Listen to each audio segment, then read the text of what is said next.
Hi ನಮಸ್ಕಾರ, ನಾನು ನಿಮ್ಮ ಪ್ರೀತಿಯ Sushmita. Welcome back to my YouTube channel. ಇವತ್ತು ನಾವು ಹುಳಿ ಹೆಂಗ್ ಮಾಡೋದು ಅಂತ ಹೇಳ್ಕೊಡ್ತಾ ಇದ್ದೀನಿ. ಸೊ ಮತ್ತ್ಯಾಕೆ ತಡ ಮಾಡೋದು, ಬನ್ನಿ ಇವತ್ತಿನ ವ್ಲಾಗ್ನ ಸ್ಟಾರ್ಟ್ ಮಾಡೋಣ. ಹುಳಿ ಮಾಡೋದಕ್ಕೆ ಜಾಸ್ತಿ ಏನು ಪದಾರ್ಥಗಳು ಬೇಡ. ನೋಡಿ, ಒಂದು ಬೌಲು ಈರುಳ್ಳಿ 2 ಬಿಡಿಸಿಟ್ಕೊಂಡಿದ್ದೀನಿ, ಈ ಥರ ಕಟ್ ಮಾಡಿದ್ದೀನಿ. ದೆನ್ 2 ಟೊಮೊಟೊ ಕಟ್ ಮಾಡಿದ್ದೀನಿ. ಅದಾದಮೇಲೆ ಮೆಣಸಿನ್ಕಾಯಿ 1 ಹೆಚ್ಚಿಟ್ಕೊಂಡಿದ್ದೀನಿ. ಮತ್ತು ಇದು ಬೆಳ್ಳುಳ್ಳಿ ಬೇಳೆ ಒಂದು ಕಾಣಿಸ್ತಿದೆ ಅಲ್ಲ, ಒಂದು 8 ಹೆಸರನ್ನ ಬಿಡಿಸ್ಕಿಟ್ಕೊಂಡಿದ್ದೀನಿ. ಇದಕ್ಕೆ ಚಿಲ್ಲಿ ಪೌಡರ್ ಆಪ್ಷನಲ್. ಇದು ಹುಣಸೆಹಣ್ಣು ಹುಳಿ ಆಗಲೇ ತೋರಿಸಿರ್ಲಿಲ್ಲ, ಹಾಗಾಗಿ ಇವಾಗ ತೋರಿಸ್ತಾ ಇದ್ದೀನಿ.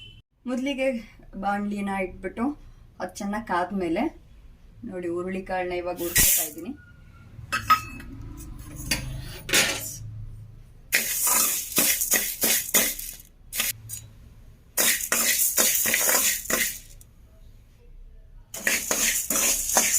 ನೋಡಿ, ಈಗ ಇದು ಆ್ಯಕ್ಚುಲಿ ಆಗಿದೆ.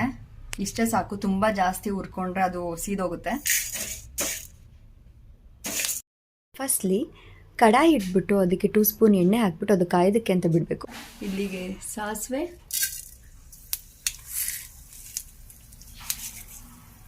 ಒಣಗಿರೋ ಕರಿಬೇವಿನ ಸೊಪ್ಪು,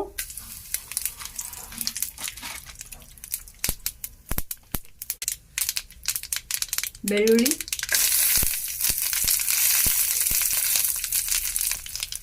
ಹಸಿರು ಮೆಣಸಿನ್ಕಾಯಿ. ಈಗ ಇದನ್ನ ನೀಟಾಗಿ ಫ್ರೈ ಮಾಡ್ಕೊಳ್ಳೋಣ. ಅದೊಂದ್ಸಲ ಚಟಾಪಟ ಅಂದಮೇಲೆ ಆನಿಯನ್ ಹಾಕೋತಾ ಇದ್ದೀನಿ.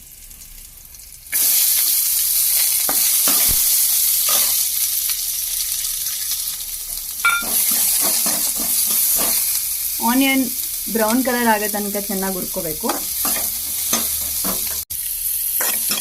ಆನಿಯನ್ ಬ್ರೌನ್ ಆಗಿದೆ. ಇಲ್ಲಿಗೆ ಇವಾಗ ಟೊಮೊಟೊನ ಹಾಕೊಳ್ತಾ ಇದ್ದೀನಿ. ಇದು ನೀಟಾಗಿ ಫ್ರೈ ಮಾಡ್ಕೊಳ್ಳಿ. ಅದಕ್ಕಿಂತ ಮುಂಚೆ ಸ್ವಲ್ಪ ಇವಾಗ ಇದಕ್ಕೆ ಉಪ್ಪನ್ನ ಸೇರಿಸ್ಕೊಳ್ಳಿ, ಯಾಕಂದರೆ ಚೆನ್ನಾಗಿ ಬೇಯುತ್ತೆ. ಉಪ್ಪು ಅದಕ್ಕೆ ಚೆನ್ನಾಗಿ ಹಿಡಿಯುತ್ತೆ. ಹಾಗಾಗಿ ಕಲ್ಲುಪ್ಪನ್ನ ಇಲ್ಲಿ ಯೂಸ್ ಮಾಡ್ತಾ ಇದ್ದೀನಿ, ಯಾಕಂದರೆ ಅದರ ಲವಣಾಂಶಗಳು ಚೆನ್ನಾಗಿ ಜಾಸ್ತಿ ಇರುತ್ತೆ. ಹಾಗಾಗಿ ಹಬೆಯಲ್ಲಿ ಬೇಯಿಸ್ಕೊಂಡ್ಮೇಲೆ ಈ ಥರ ಆಗಿರುತ್ತೆ.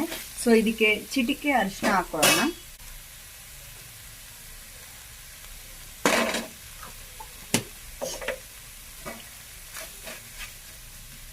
ಮನೆ ಖಾರದ ಪುಡಿ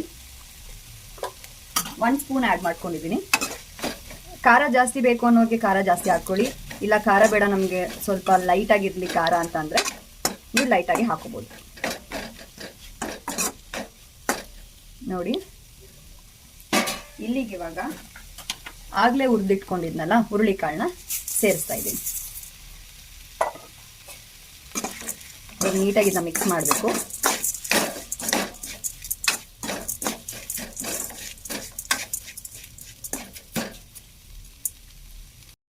ಇದಕ್ಕೆ 2 ಬೌಲ್ ಆಫ್ ವಾಟರ್ನ ಆ್ಯಡ್ ಮಾಡ್ಕೋಬೇಕು, ಯಾಕಂದರೆ ಹುರುಳಿಕಾಳು ಚೆನ್ನಾಗಿ ಬೇಯಬೇಕಲ್ವಾ.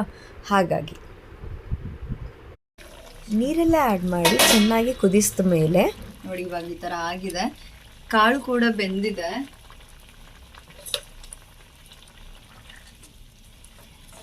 ನೋಡಿ, ಇದಕ್ಕಿವಾಗ ಅವಾಗಲೇ ಕಲಸಿಟ್ಕೊಂಡಿದ್ವಲ್ಲ ಹುಳಿ, ಅದನ್ನು ಇವಾಗ ಇಲ್ಲಿಗೆ ಹಾಕೋಣ. ಹೀಗೆ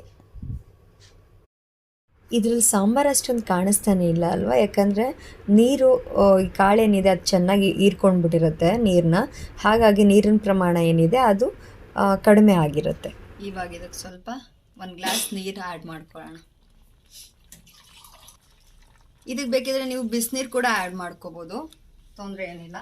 ಇನ್ನೂ ಚೆನ್ನಾಗಿರುತ್ತೆ ಆ್ಯಂಡ್ ಬೇಗ ಸಾಂಬಾರು ಬೇಗ ಆಗುತ್ತೆ. ಯಾಕಂದರೆ ಬಿಸಿಯಾಗಿ ನೀರು ಆಲ್ರೆಡಿ ಬಿಸಿ ಆಗಿರೋದ್ರಿಂದ ಇಲ್ಲಿ ಜಾಸ್ತಿ ಹೊತ್ತು ಏನು ತೊಗೊಳ್ಳಲ್ಲ ಸಾಂಬಾರು ಆಗೋಕ್ಕೆ. ಸಾಂಬಾರು ಅಂತ ಹೇಳ್ತಿದ್ದೀನಿ, ಅದು ಆ್ಯಕ್ಚುಲಿ ಹುಳಿ ಅಂತಲೂ ಕರಿತೀವಿ, ಸಾಂಬಾರು ಅಂತಲೂ ಕರಿತೀವಿ. ನೋಡಿ, ಈ ಥರ ಇಷ್ಟು ತೆಳುವಿರಬೇಕು. ಇವಾಗ ಸ್ವಲ್ಪ ಚೆನ್ನಾಗಿ ಕುದಿದ ಮೇಲೆ ಅದು ಸ್ವಲ್ಪ ತಿಕ್ನೆಸ್ ಆಗುತ್ತೆ. ಇದು ಸ್ವಲ್ಪ ಕೋಣ ಹೇಗಿದೆ ಅಂತ, ಉಪ್ಪು ಖಾರ ಎಲ್ಲ ಕರೆಕ್ಟ್ ಇದೆ ಅಂತ ನೋಡ್ಕೊಳ್ಳಿ. ಅದಕ್ಕೆ ಸ್ವಲ್ಪ ಸಾಲ್ಟ್ ಹಾಕೊಳ್ಳಿ. ಸಾಲ್ಟ್ ಹಾಕ್ಬಿಟ್ಟು ಇವಾಗ ಚೆನ್ನಾಗಿ ಕುದಿಸಿ ಒಂದು 10 to 15 ಮಿನಿಟ್ಸು ಚೆನ್ನಾಗಿ ಕುದಿಬೇಕದು. ಕುದಿದ್ಮೇಲೆ ಹೇಗಿರುತ್ತೆ ಅಂತ ತೋರಿಸ್ತೀನಿ ಆಯ್ತಾ. ಅಂಟಿಲ್ ದೆನ್ ಸ್ವಲ್ಪ ರೆಸ್ಟ್ ಮಾಡ್ತಾ ಇರಿ. ನೋಡಿ ಎಷ್ಟು ನೀಟಾಗಿ ಎಣ್ಣೆ ಎಲ್ಲ ಬಿಡ್ತಿದೆ. ಇಷ್ಟಾದ್ಮೇಲೆ ಆಯಿತು, ಮುಗ್ದೇ ಹೋಯ್ತು ನೋಡಿ. ಹುಳಿ ಸವಿಯಲು ಸಿದ್ಧ ಈಗ ಅಬೆ ಬರ್ತಾ ಇದೆ. ಆ್ಯಂಡ್ ಇದ್ರ ಜೊತೆಗೆ ರೈಸ್ ಹಾಕೊಂಡು ತಿಂದ್ರೂ ತುಂಬ ಚೆನ್ನಾಗಿರುತ್ತೆ, ಮತ್ತು ಮುದ್ದೆಗಂತೂ ತುಂಬ ಸಖತ್ತಾಗಿರುತ್ತೆ.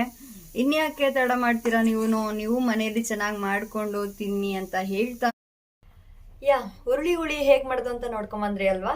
ಸೊ ಬನ್ನಿ ಇವಾಗ ಹುರುಳಿ ಕಾಳಿಂದ ಏನೇನು ಯೂಸಸ್ ಇದೆ ಅಂತ ತಿಳ್ಕೊಳ್ಳೋಣ. ಹುರುಳಿ ಕಾಳು ತಿನ್ನೋದ್ರಿಂದ ಏನೇನು ಯೂಸಸ್ ಇದೆ ಅಂತಂದ್ರೆ, ನೀವು ಹುರುಳಿಕಾಳಲ್ಲಿ ಏನೇ ಪದಾರ್ಥಗಳನ್ನ ಮಾಡ್ಕೊಳ್ಳಿ, ಇಲ್ಲ ತಿಂಡಿ ತಿನಿಸಿ ಏನೇ ಮಾಡ್ಕೊಂಡು ತಿಂದ್ರೂ ನಿಮ್ಗೆ ಅದರಲ್ಲಿ ಪ್ರೋಟೀನ್ ಸಿಗುತ್ತೆ. ಅಂಡ್ ಈ ಕಿಡ್ನಿ ಸ್ಟೋನ್ ಇರುತ್ತಲ್ವಾ, ಅವ್ರಿಗೆ ತುಂಬಾ ಒಳ್ಳೇದು ಈ ಹುರುಳಿಕಾಳು ತಿನ್ನೋದ್ರಿಂದ. ಅಂಡ್ ಎಕ್ಸೆಸ್ ಆಫ್ ಹೀಟ್ ಆಗಿ ಬಾಯಲ್ಲಿ ಏನಾದ್ರೂ ಉಣ್ಣೆಲ್ಲ ಆಗುತ್ತಲ್ವಾ, ಆ ಟೈಮಲ್ಲಿ ಈ ತರ ಈ ಹುರುಳಿ ಇಲ್ಲ ಅಂದ್ರೆ ಹುರುಳಿ ಉಪ್ಸಾಂಬಾರು, ಇಲ್ಲ ಅಂತ ಅಂದ್ರೆ ಹುರುಳಿ ಬಸ್ಸಾಂಬಾರು, ಆ ತರ ಎಲ್ಲ ಮಾಡ್ಕೊಂಡು ತಿನ್ನೋದ್ರಿಂದ ಬಾಯಲ್ಲಿ ಆಗಿರುವಂತ ಹುಣ್ಣು ಆದಷ್ಟು ಕ್ರಮೇಣ ಕಡಿಮೆ ಆಗುತ್ತೆ. ಅದಾದ್ಮೇಲೆ ಇನ್ನೂ ಕೆಲವೊಂದು ಉಪಯೋಗಗಳಿದೆ. ಅದೇನೇನಪ್ಪಾ ಅಂತ ಅಂದ್ರೆ, ಇದರಲ್ಲಿ ಅಸ್ತಮಾ ಪೇಷಂಟ್ಸ್ ಗೆ ತುಂಬಾ ಒಳ್ಳೇದಿದು, ತುಂಬಾ ಒಳ್ಳೆ ಮೆಡಿಸಿನ್ ಅಂತಾನೆ ಹೇಳ್ಬೋದು. ಹುರುಳಿಕಾಳನ್ನ ಚೆನ್ನಾಗಿ ಬೇಯಿಸ್ಬಿಟ್ಟು ನಾರ್ಮಲ್ ಈಗ ಕಾಳು ಒಗ್ಗರಣೆ ಮಾಡ್ಕೊಂತೀರಲ್ವಾ, ಆ ತರ ಒಗ್ಗರಣೆ ಮಾಡ್ಕೊಂಡು ತಿನ್ನೋದ್ರಿಂದನೂ ಸಹ ನಿಮ್ಮ ಕಾನ್ಸ್ಟಿಪೇಷನ್ ಅಂತ ಏನ್ ಹೇಳ್ತೀವಿ ಅದು ನಿವಾರಣೆ ಆಗುತ್ತೆ. ಇಷ್ಟ ಆಗಿತ್ತು ನನ್ನ ಇವತ್ತಿನ ವ್ಲಾಗ್. ಸೊ ನನ್ನ ವ್ಲಾಗ್ ನಿಮ್ಗೆಲ್ಲರಿಗೂ ಇಷ್ಟ ಆಗಿದೆ ಅಂತ ಅನ್ಕೊಂಡಿದ್ದೀನಿ. So like, share, comment and subscribe to my YouTube channel. ಹಾಗೆ ಪಕ್ಕದಲ್ಲಿರೋ ಬೆಲ್ ಐಕಾನ್ ನ ಕ್ಲಿಕ್ ಮಾಡಿ, ಓಕೆನಾ? And let's meet up in the next vlog. So until then take care, bye bye.